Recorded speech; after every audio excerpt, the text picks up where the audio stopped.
Ketemu lagi dengan gue, mantan Indigo.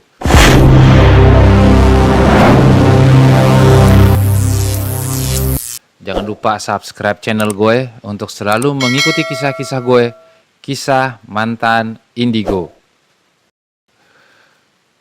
Mengenang kembali kisah dari seorang sahabat, kisah dari orang yang gue hormatin saat gue ngojol dulu. Dan beliau 3 tahun yang lalu itu sudah berpulang kepada Allah. Jadi beliau pernah berkisah seperti ini.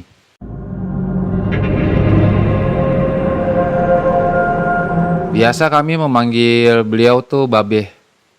Ya karena memang kita tuakan, kita hormatilah beliau dengan kesenioran. Bukan hanya umur ya, tapi pengalaman beliau juga di dunia perojolan saat itu. Dari keakraban itu akhirnya Babeh bercerita bahwa pernah terjadi tragedi yang dialamin sama dia gitu. Awal-awalnya sih ya kita emang nggak tahu kan tragedi apa gitu yang mau diceritain, apa emang ketipu sama orang atau pernah mungkin motornya dibegal atau apa gitu kan. Ternyata itu Babe cerita kalau dulu sebenarnya sebelum ngojol dia itu pernah membuka bengkel motor dan bisa dibilang ya lumayan sukses lah saat itu.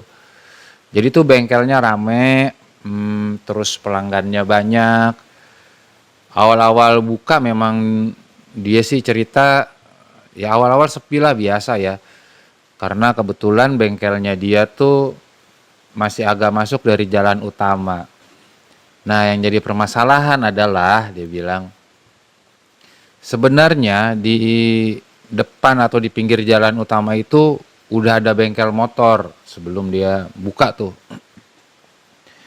Emang tuh bengkel motornya rame tapi ya nggak terlalu rame lah, rame biasa aja gitu. Kegiatannya ya kelihatan ada 1-2 motor deh dia bilang. Nah gue buka tuh di dalam tuh. Agak jauh sebenarnya jaraknya dia bilang. Gue buka ya awalnya ya terima-terima limpahan dari bengkel depan deh. Dari bengkel yang di pinggir jalan. Tapi karena ya memang dia bilang ya pengerjaannya gua rapi, gua teliti dan ya orang puas lah intinya gitu sama hasil kerja gue.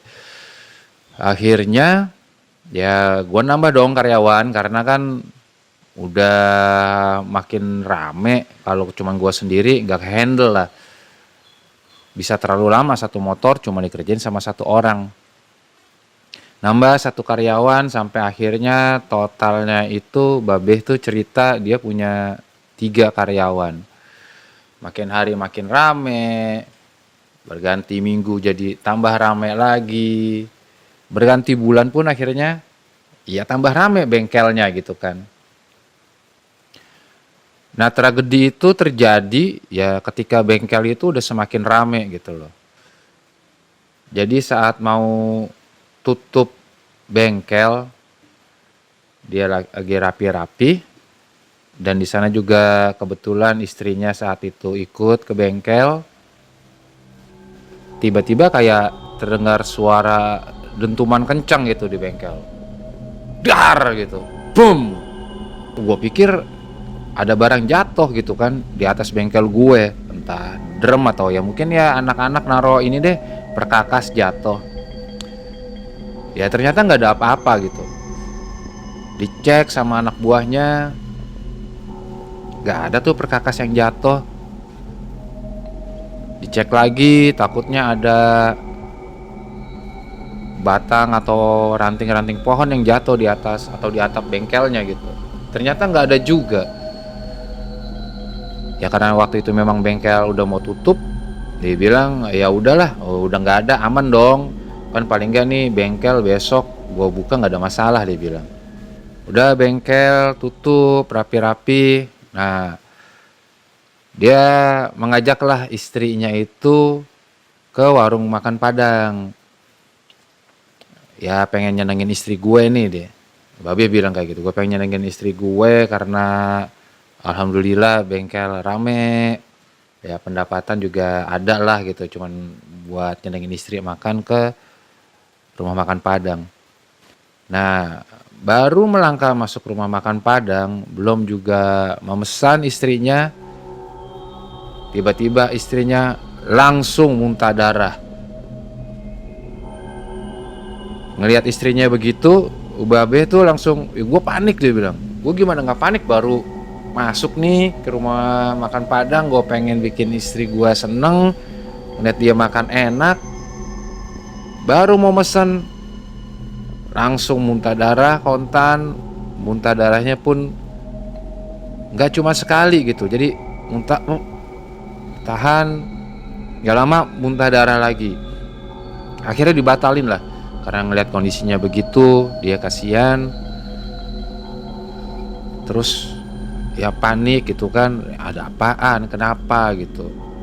Akhirnya pulang lagi Babe berserta istrinya ke rumah. Ya biasa, awalnya itu dikasih obat-obat umum, terus nggak lama setelah itu dicek ke dokter. Babe bilang sih di dokter ya analisanya ya kayak sakit umum aja, ya sakit biasa, cuma dikasih obat-obat pereda nyeri gitu,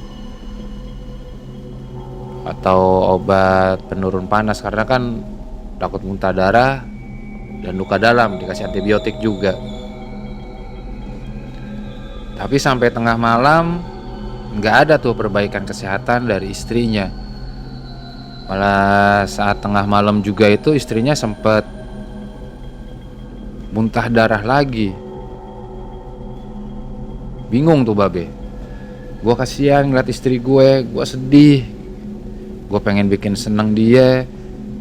Kok ada kejadian kayak begini gitu. Awalnya ya Babe emang berpikir, oh ya mungkin memang ada sakit-sakit biasa gitu loh. Nah tapi keesokan harinya dia ngelihat istrinya tuh kok makin lama makin pucat mukanya. Terus untuk makan biasa pun itu udah lemes lah. Makan biasa itu udah kayak nggak ada nafsu makan. Mau minum pun itu udah agak-agak susah gitu. Akhirnya bergegas tuh Babe buru-buru membawa istrinya ke orang yang dia anggap lebih tahu alternatif. Kalau nggak salah gue inget itu ya Babe ngebawanya itu. Ya akhirnya Babe sama istrinya berangkat ke orang yang dianggap bisa gitu dan mengetahui hal-hal yang kayak berhubungan dengan supranatural. Dan akhirnya ya di sana terkuak semua tuh. Babe cerita, ya ternyata istri gue itu ya dihantam sama santet, dia bilang. Dan sebenarnya tujuan dari santet itu ya bukan ke istri gue, tapi ke gue gitu. Gue gue gimana nggak sedih banget ya. Saat usaha gue maju, gue pengen ngebahagiain istri gue sampai dihantam orang gitu loh. Dan yang sebenarnya tujuannya itu ya ke gue bilang. Ya orang yang dia ajak untuk berbicara dan mengetahui keadaan istrinya pun itu bilang ya ini sih karena masalah bisnis. Jelas karena masalah bisnis itu. Ada yang merasa tersaingi, ada yang merasa bahwa pendapatannya terganggu gitu. Babe juga sempat nanya saat itu, kok kenapa jadi istri saya yang kena? Padahal kan ya kalau memang tujuannya ke saya ya udah ke saya aja gitu. Ya orang itu akhirnya ngejelasin, ya mungkin saat itu kondisi istrinya Babe itu ya dalam keadaan yang lemah. Dalam artian kata tuh lemah tuh bisa aja kondisi badannya lagi nggak fit, banyak pikiran, atau kosong gitu. Sedih banget, gue juga ngelihat saat itu muka Babe lagi cerita tuh sedih banget, raut mukanya kelihatan sedih banget. Tapi pada akhirnya nggak berapa lama atau beberapa hari kemudian akhirnya istri dari Babe meninggal dunia. Saat itu ya memang Babe sedihnya itu bertumpuk karena orang yang dicintai dia itu, orang yang dia sayang itu meninggal karena hal yang dia juga nggak sangka gitu loh. Padahal dia ngebuka bengkel itu ya memang buat ngebahagiain keluarganya. Dan yang bikin dia ngerasa sedih lagi saat itu karena anak-anak beliau tuh masih kecil-kecil. Ya anaknya ada 2 perempuan. Saat kejadian itu ya memang masih kecil-kecil anaknya. Ya ada rasa bingung, rasa kesal, rasa dendam sama orang yang berbuat itu kepada keluarganya gitu. Sehingga menyebabkan istrinya meninggal. Jadi setelah kejadian istrinya meninggal, akhirnya ya Babe mengalami keterpurukan mental lah ya. Kehilangan istri dan kehilangan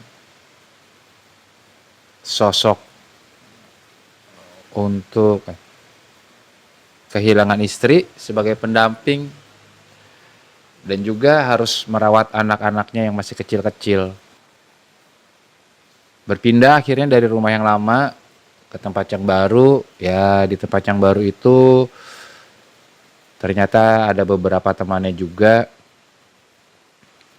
yang menganjurkan ya coba deh dekat ke masjid, bertemu dengan orang-orang soleh. Ya Babe awalnya sempat agak-agak ragu itu apakah iya kalau gua lebih dekat dengan masjid dan orang soleh bisa menenangkan dan meredam rasa dendam gitu. Ya sambil melakukan pendekatan terus ke masjid, bertemu dengan orang soleh. Beliau juga akhirnya bekerja serabutan, apapun dilakukan sebelum akhirnya ngojol dan ketemu sama gue gitu. Ingat juga gue kisahnya saat dia itu sering ke masjid, ya banyak orang menyarankan coba perbanyak sholat tahajudnya. Coba perbanyak sholat malamnya. Akhirnya Babe tuh cerita, ya akhirnya gue jalanin tuh Yud. Hampir tiap malam gue nggak lepas dari sholat malam. Ya kadang gue dari malam dari jam 3 itu ya sampai subuh gue berpindah dari mulai saf pertama sampai saf terakhir. Itu gue lakuin biar rasa dendam di dalam dirinya itu udah nggak ada gitu loh. Biar gue tuh ya sudah memang ini udah memang kodrat dari Allah, sudah keputusan Allah bahwa kejadiannya seperti ini. Dan gue ya saat itu berdoa biar gue bisa ngurus anak-anak gue yang perempuan ini gitu. Karena mereka saat itu kan masih kecil-kecil dan mereka butuh biaya buat sekolah. Ya gue nggak tahu itu, rezeki datang dari mana. Yang jelas datangnya tuh dari arah mana aja. Jadi saat anaknya perlu biaya untuk masuk sekolah, tiba-tiba ada orang yang ngasih kerjaan. Atau saat anaknya ingin sesuatu yang memang diperlukan, ada orang yang ngasih. Saat gua bingung gak punya uang untuk bayar kontrakan, tiba-tiba ada aja tuh proyek tuh yang akhirnya gue bisa bayar kontrakan itu, gue bisa biayain anak gue sekolah, bahkan sampai kuliah anaknya. Kedua anak Babe ini itu adalah lulusan universitas negeri di daerah Depok. Masya Allah, memang kalau Allah itu berkehendak terhadap hamba-hambanya. Ya Babe, akhirnya dari cerita itu yang gua tangkep saat itu dia berpesan, perbanyak deh sholat malam kalau memang kita itu dalam keadaan yang sulit. Karena pada saat keadaan sulit, sesulit apapun, pada akhirnya nanti Allah ngasih kemudahan. Eh, Beliau juga pesan ke gue, lu jangan gampang putus asa kalau ngadapin masalah. Lu jangan gampang dendam sama orang lain, karena memang mungkin dari peristiwa itu pada akhirnya Allah akan memberikan hikmah, Allah akan memberikan sesuatu yang jauh lebih indah dari yang lu hadapin saat itu. Ya gue nggak nyangka aja kan, gue nggak nyangka ternyata Babah itu pernah mengalami suatu kondisi, beliau pernah mengalami sebuah kejadian yang tragis dalam hidupnya. Karena ya namanya kita kalau ngojol kan rata-rata kita selengean ya. Gaya kita selengean saat pertama ketemu dengan beliau juga. Ya beliau rambutnya gondrong, kumis. Ya gue nggak nyangka ternyata di balik penampilannya itu, selain beliau pernah mengalami kejadian tragis dalam hidupnya, tapi ada pesan-pesan yang akhirnya beliau bisa kasih tahu ke gue. Ada pesan, ada hikmah dari pengalaman hidupnya yang dia bagi ke gue saat itu, yang umur gue juga sangat berbeda jauh dari beliau, ya untuk supaya gue tuh bisa lebih kuat dalam menghadapi hidup itu. Dan menyemangati gue supaya semangat dalam bekerja, tetap berdoa, jangan putus asa dari ridho Allah, dari berkah Allah. Karena dia bilang, lu lihat aja anak-anak gua tuh. Anak-anak gua dua-duanya alhamdulillah sampai lulus dari universitas negeri semua. Sedangkan lu lihat gue dong, gua apa sih, dia bilang. Gua pernah kerja serabutan, dan sekarang gua ngojol. Ya, pendapatan berapa coba kalau dipikir, dia bilang. Tapi selama kita nggak putus asa dari rahmat Allah, yakin kalau Allah akan memberikan pertolongan ke kita. Ya lu lihat aja nih gua contohnya, dia bilang gitu. Ya pada akhirnya 3 tahun yang lalu kalau nggak salah ya, Babe juga berpulang juga, meninggal dunia. Ya karena sakit yang dialaminya. Seingat gua waktu itu Babe tuh sakit ginjal dan juga sakit gula darah ya. Tapi ya sampai sekarang apa-apa pengalaman dia yang dialami, yang dibagi ke gue, itu masih ngebekas banget di kepala gue. Ya yang paling berkesan pesannya tadi yaitu jangan putus asa dari rahmat dan rizki Allah. Dan jangan lupa sobat mantan indigo, hindarkan sugesti negatif, tumbuhkanlah energi positif, dan jangan lupa berdoa kapanpun dimanapun kita berada. Salam mantan indigo.